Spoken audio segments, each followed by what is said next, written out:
Peoples party کے ترجمان ندیم افضل چند کہتے ہیں جیسے ہی کسی قانونی اور آئینی ترمیم کی بات ہوتی ہے نیب سرگرم ہو جاتا ہے۔ ہر ضلع میں افسران غائب ہوئے پھر بیانات دے کر واپس آئے۔ یہ نظام پیپلز پارٹی کے بغیر نہیں چل سکتا۔ اس سال بانی پی ٹی آئی کی رہائی ہو جانی ہے۔ جو سکون چل رہا ہے مجھے کسی بڑے لاوے کی صورت میں نظر آتا ہے۔ مہنگائی بے روزگاری بڑھ گئی، زراعت تباہی کے دہانے پر ہے۔ سی سی ڈی سے امن بہتر ہوا لیکن یہ مستقل حل نہیں، اس سے مسائل ہو رہے ہیں۔ دباؤ ڈالا جا رہا ہے وہ کس لیے؟ دیکھیں جی، کوئی 28ویں ترمیم ہوگی، کوئی NFC وارڈ ہوگا، کوئی نئے صوبوں کی باتیں مارکیٹ میں آ رہی ہیں، بہت ساری چیزیں ہوتی ہیں جو آتی ہیں جن پہ پولیٹیکل جماعتوں کا ایک موقف ہوتا ہے۔ یہ نظام پیپلز پارٹی کے بغیر نہیں چل سکتا۔ ایک جماعت کو آپ نے ویسے نظام سے باہر پھینکا ہوا ہے، دوسری بڑی جماعت کو آپ کیسے باہر پھینکیں گے؟ اور پھر جو صوبائی بلوچستان اور KPK کی صورتحال ہے، سندھ میں اگر پیپلز پارٹی نے سب چیزوں کو کنٹرول کیا ہوا ہے نا، تو آپ کیا پیپلز پارٹی کو باہر پھینک کے تو آپ سندھ کے حالات کیسے ٹھیک کر سکتے ہیں؟ سندھی نیشنلسٹ کو آپ کیسے کنٹرول کریں گے؟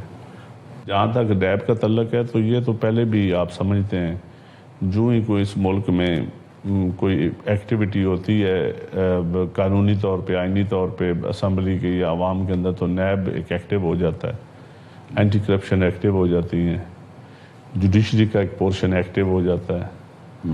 تو یہ ساری چیزیں ایک ہماری ریاست کا آپ کہہ لیں یہ گلدستہ ہے ایک چیز۔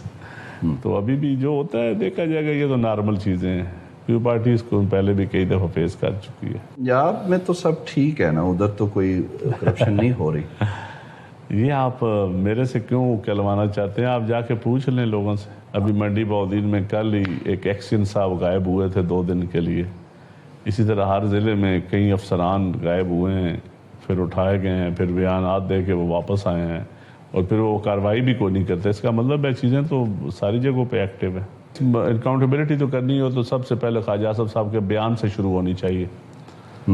جو ان کے بیان، ایک ڈیفینس منسٹر ایک 7ویں 8ویں دفعہ اسمبلی میں بیٹھنے والا بندہ کہہ رہا ہے کہ ہماری بیوروکریسی اتنی کرپٹ ہے اور پرتگال میں ان کی جائیدادیں ہیں اور یہ ہے وہ ہے، تو اب اسی سے انکوائری تو شروع ہو جانی چاہیے نا۔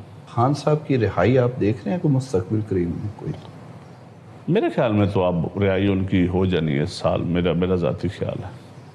وہ کیوں؟ کافی ہو گیا ہے، 2-3 سال کافی ہو گئی جیل۔ پولیٹیکل لیڈرز کو اس سے زیادہ آپ جیلوں میں کیسے رکھ سکتے؟ میں سمجھتا ہوں کہ ان کو پولیٹیکل پارٹیز کے ساتھ ڈیل کرنی چاہیے، اور پولیٹیکل پارٹیز کے ساتھ بیٹھ کے جو ڈائلاگ کریں گے وہ ڈیل نہیں ہوگی، وہ ڈائلاگ ہوگا۔ وہ چارٹر آف ڈیموکریسی کو کوئی ڈیل نہیں کہتا، اور خان صاحب بھی اگر چارٹر آف ڈیموکریسی میں آ جائیں تو یہ ان کی ون ون سچویشن ہوگی، اور پولیٹیکل نظام بھی جیتے گا اور جمہوریت جیتے گی۔ زرداری صاحب کیوں کویسچنیبل ہو جاتے ہیں اور ان کی صدارت کو کیوں خطرات ہیں؟ زرداری صاحب کیونکہ پیپلز پارٹی سے ہیں، اور پیپلز پارٹی کا المیہ یہ ہے کہ اس کو سندھ ڈومیسائل کی میجارٹی ہے اور چھوٹے صوبوں کی میجارٹی ہے، اور اقتدار کے جو اصل ایوان ہیں وہ پنجاب ریلیٹڈ ہیں۔ تو پھر پیپلز پارٹی کو بڑا 50-40 سالوں سے کمزور شہادتیں بھی ہوئیں، تشدد بھی ہوا، اس کے باوجود پیپلز پارٹی کو آپ نیشنل سکرین پہ یا کسی جگہ پہ آپ غائب نہیں کر سکے۔ تو زرداری صاحب کی صدارت کو خطرہ ہے؟ میرا نہیں خیال جی صدارت کو خطرہ کیوں ہوگا، میجارٹی جب تک ہے، اور آصف علی زرداری وہ صدر تو ہے نہیں جو استعفیٰ دیں یا کوئی ایسی بات، یا ایسا کوئی پریشر برداشت بھی، وہ پریشر میں ہمیشہ سیاست کرتے ہیں اور بہتر سیاست کرتے ہیں۔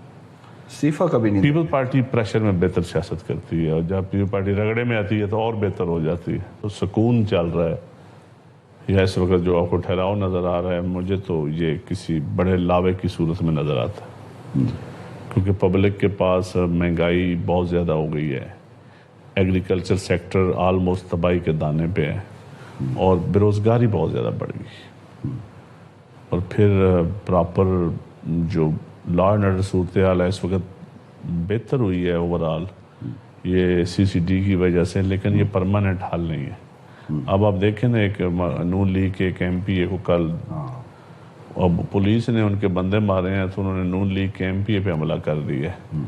یہ صورتحال تقریباً پورے پنجاب میں آہستہ آہستہ یہ پروان چڑھے گی۔ جب ماورائے عدالت چیزیں ہوتی ہیں تو پھر ان کو فیس بھی کسی نہ کرنا ہوتا ہے، لیکن جب ایک اقتدار کے ایوانوں میں آپ پہنچتے ہیں تو وہاں آپ کو راوی سکھ چین نظر آتا ہے۔ دیکھنا یہ ہے کہ راوی سکھ چین کب تک ہے، لیکن زیادہ دیر نہیں رہے گا۔ یہ حکومت ڈیموکریٹک طریقے سے تو چل ہی نہیں رہی، یہ تو بیوروکریٹک طریقے سے چل رہی ہے، اس کو اتھارٹیرین اصول کے تحت چل رہی ہے۔